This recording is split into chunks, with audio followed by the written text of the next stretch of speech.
Coach, last year when you came in, you talked about the verbiage, people had to learn your language and all that. But with so many new faces this year, how similar is that challenge this time? You know, similar to, if not more challenging. You know, I think in last year, in the old version of college football, you might be the new coordinator, but there's 40 or 50 guys that have already been on the team, if you will. You know, now the challenge is certainly the 13 transfer portal guys mixed with another 15, 20 freshmen. And so we work really hard on that, right? Like just making everything make sense, be extremely learnable. It's critical because that part, first and foremost, from a language and a communication standpoint, to get guys to play fast is really, really important. Coach, it looks like every year it's going to be a new team. You're going to lose this team. You're going to have another team next year. Is that the way it's going to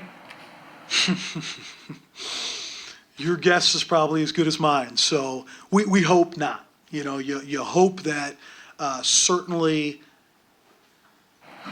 in the recruiting process that you're identifying players that they feel a certain connection, that even though when they show glimpses that maybe this next year is not going to be a big year for them, but it's going to have a role that they're willing to stick it out, if you will. But I think it comes down to culture. I really do. And I think identifying the right players, them believing there's a plan in place for them will be critical. And that'll have to be the nucleus always. Unselfishness, right?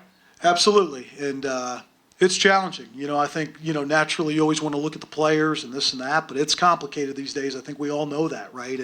And so it really just comes to the fact of here's a player who, for Team A, has a chance to have a role. And then Team B comes by and says, your role is, you got a chance to be an every down guy. And so it's always understanding that. Obviously, fortunate to be in the SEC. This is the league guys want to play in, and sometimes are willing to wait a little bit longer than other places. But that's something I think coaches these days are going to have to navigate.